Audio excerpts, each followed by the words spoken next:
Andre, I don't care if your crazy ass gotta build a rocket to launch her to the moon.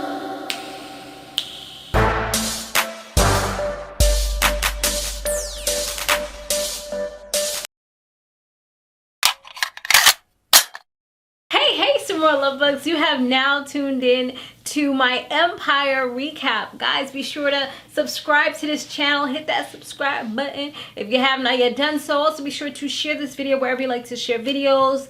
And don't forget to go over to my main channel. It is Samore Love TV, because that's where I have my love and hip hop recaps, okay? And that's always Tuesday morning is when you would be able to find that. Around 7 a.m. is when I usually put it out there. All right, guys, so let's go ahead and talk about this episode, y'all. But can we get a clap for all that feel-good music that was going on? Like, there was so much good music all wrapped up into this one episode. I'm sorry, y'all. I was looking for something, but I don't see it. So we're going to act like I wasn't looking for nothing. I wanted to clean my glasses. I don't know. I have this bad habit. When I start videos, I guess the glare kind of gets to my glasses and I feel the dirt. But we're going to pretend like it's not there and just keep it flowing. So anyways, before I actually talk about the actual episode, let's just give our let's just go ahead and give our shout outs, okay? So shout out to Samorrie Wilson. Shout out to you, boo. And also shout out to C. Dot. He was like, yeah, he feeling me. He feels like maybe, just maybe, she might be pregnant. I'm looking forward to see what goes down, honey. And shout out to Frank Gibson. He's been a longtime supporter of mine, of both of my channels, actually. I've seen him commenting. So thank you so much for your support. And you got me on Facebook as well. I see you. Oh, it's Snapchat. You're what's up, yo. You are an awesome Samore Love Bug. And I truly appreciate each and every one of you guys. So now let's go ahead and talk about this episode, y'all. So much, I don't even know. Let's see where we're gonna start at. So Hakeem, he's the official CEO of Empire. He is sitting in the throne. He's chilling, laid back, got his little, what's that thing called? You know, damn, I forgot what they call it. But y'all know what I'm talking about. The thing that they hold to show that they got the power. That's what he got. It's not a spear. I don't know why I keep on thinking about a spear, but y'all know what I'm talking about. And Hakeem, he's like just really feeling himself right now. He just feels like he's the ish and he knows it. That's what it is. Andre tells Rhonda that he received the sign from God. He's been getting these visions that are telling him that this whole baby thing was not an accident. It happened because somebody pushed her and he's seen it. And she's just thinking that he's starting to get some of his episodes again and he's losing it. And it's all because he's stressed out from the incident that occurred. But no, he's actually receiving real messages. Like I'm saying here, like, girl, you better listen to your man. I tell you, sometimes you get the messages. I don't know where they come from, but you get the messages. Because I know it's been times that I've seen things that have happened, or I've seen things before it's happened. And it's crazy when it actually does happen. And I'm like, wait, I knew this was going to happen. You know? I don't know if you guys have ever had that. But people in my family, they've had those instances quite often. So I can relate to him. I know what he's talking about. But she just thinks you're crazy. I mean, as soon as people do things that are out of the norm, people will automatically assume you're crazy and you need medicine. Lucious Lyon, he's getting some new music together in his spare time because he's no longer the CEO, unfortunately, like we know. So Cookie, she comes to visit him and she's like commending him, like telling him, yo, this is like some of your best work. Maybe this whole thing with you and Hakeem was for a good reason because you're making some beautiful music out of this. He's like, I can feel the pain, the sorrow, all of that. That's what she was saying. Andre walks in and tells him that Camilla has cut the budget for Lucious' video. He was supposed to be doing a whole big music video and she just shut that down because now they have to answer to her and the board and things like that. Jamal, he was walking with Becky and this guy comes up to him and he's like, can you sign my flip-flop? And there he goes. Flip-flop, flippity-flop, flip-flop. Him and a whole ton of people, all of them talking about some flip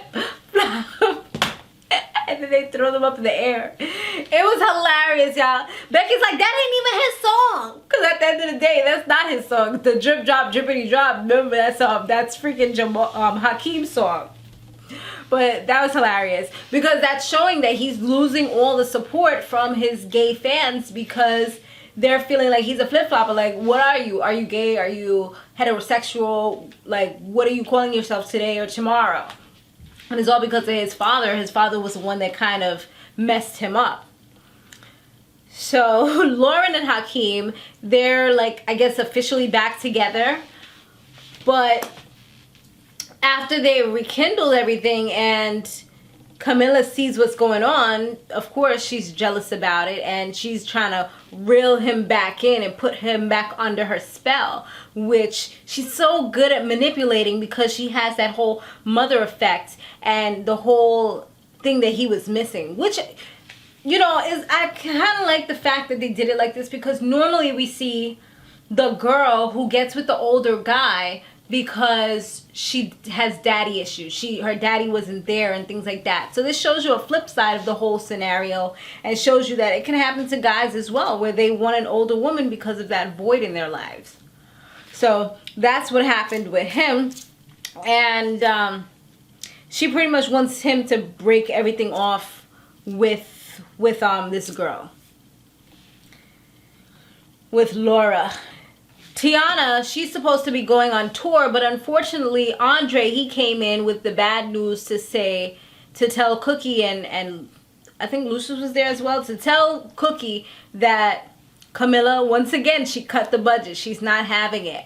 She doesn't want her to do it. So that's when Cookie kind of just lashed out and said that whole line about the whole Andre, get your crazy ass over there, and yeah, I don't care if you have to build a rocket to send it to the moon, you gotta. And then she caught herself and realized what she just said, you know. And he was like, it's okay, but it's certain things that you shouldn't say to somebody who has mental issues. They're not crazy. He has a mental disorder.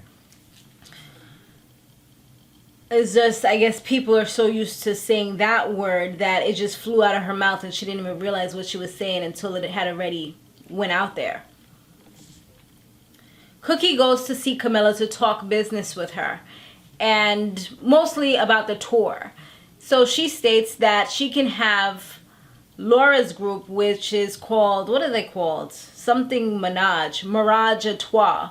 She could have them open up for Tiana.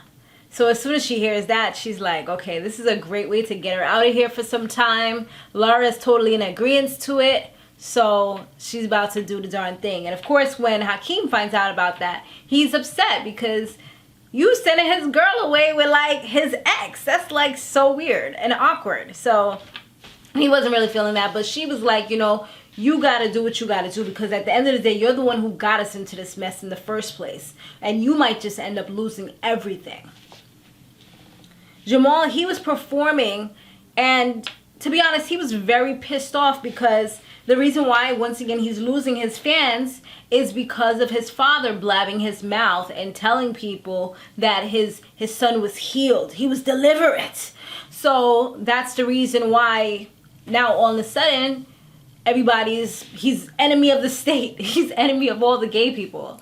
So what he does, he goes on stage and he's just started to get his fans back by telling the truth. You know, a lot of times when people are in bad situations, what I've seen happen is that they tell the truth, they dig deep down within, and that's how people are able to see them not just as an artist or as a performer, but as a human being who's been through a lot.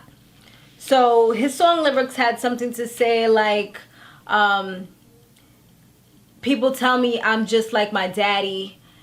And then he was also revealing a lot of things in that song. Like, the song was hot. I mean, the beat, I was like this.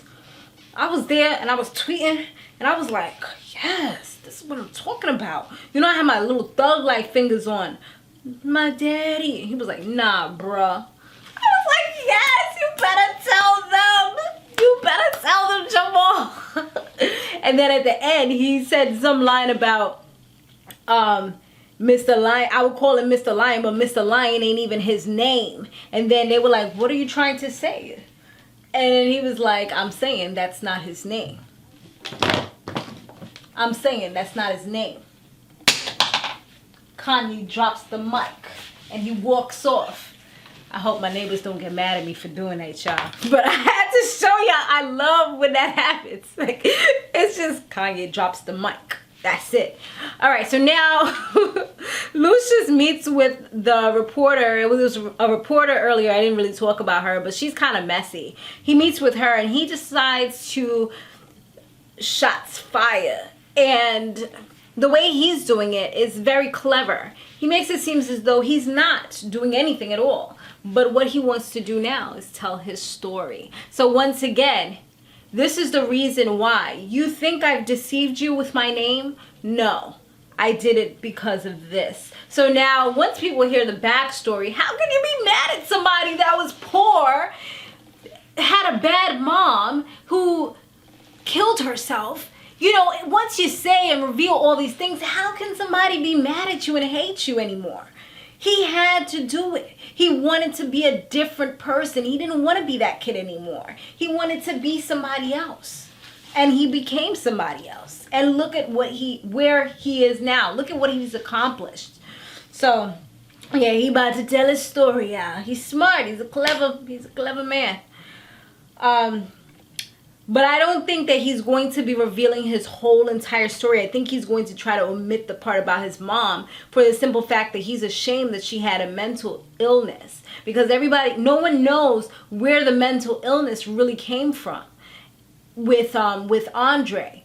And if he was to tell people that, now it would make more sense. He just feels, that's why he denies the whole thing that Andre has a mental illness. And he's denied it from the beginning because I think he doesn't want to believe that he could have a child that had some type of mental disorder. He tried to always push it under the rug and sweep it under the rug, you know?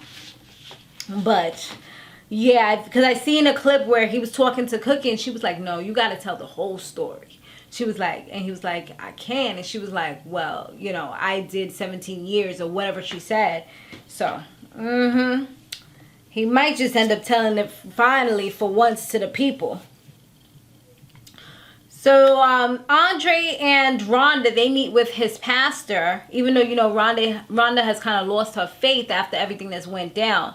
But Andre feels like Rhonda's cheating on him. It kind of felt like an ambush a little bit because she didn't know what they was going to talk about. She thought they was coming to talk about his health.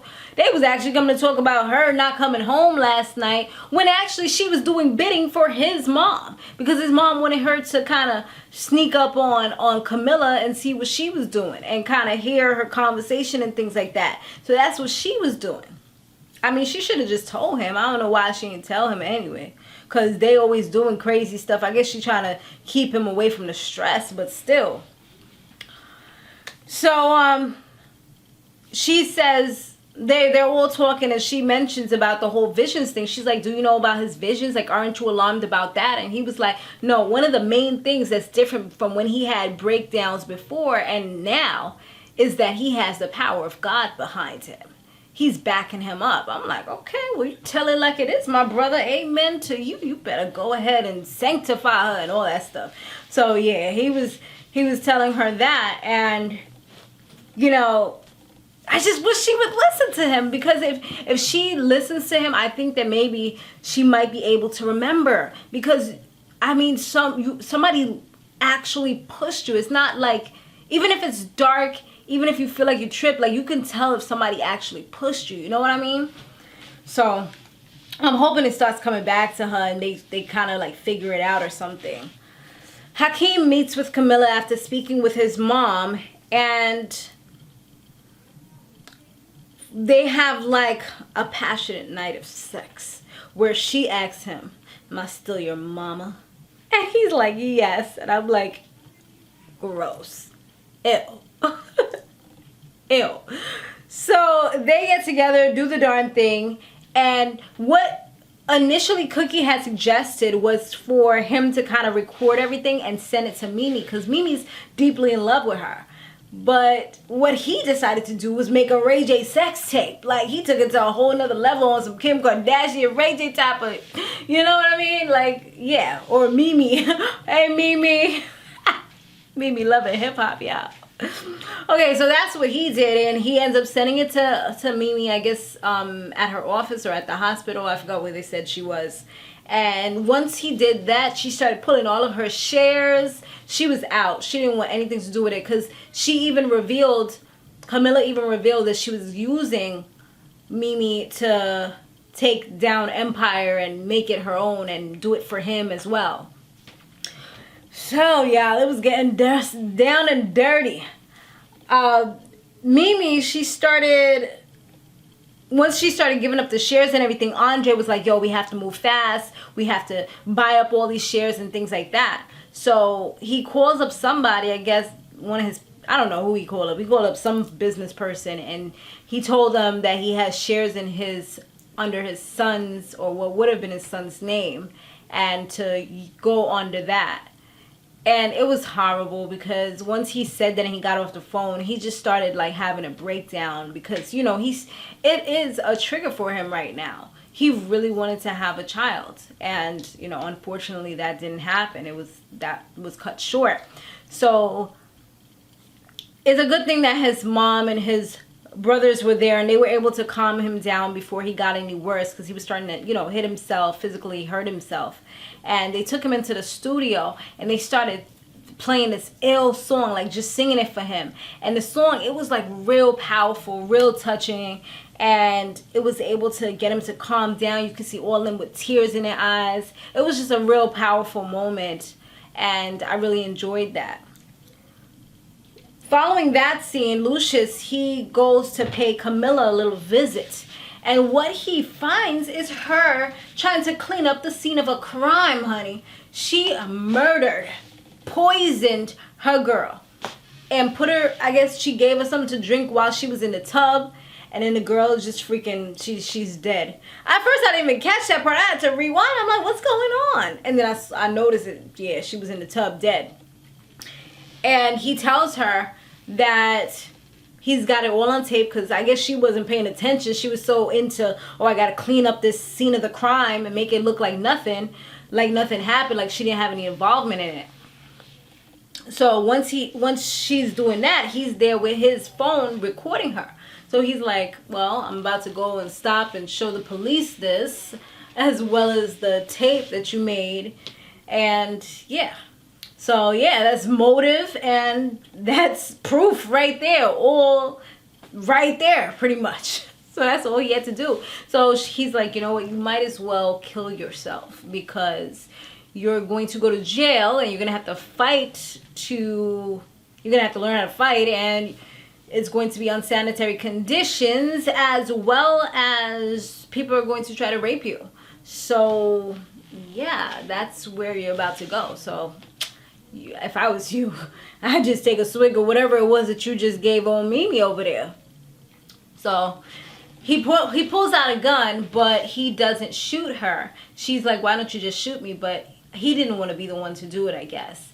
And he also reveals to her, so that her last moments could be pure misery, he reveals to her that it was actually Hakeem who betrayed her and sent Mimi the tape, because she was initially thinking it was him. She's like, oh, Hakeem's gonna hate you for this, and he was like, I didn't do it, it was Hakeem.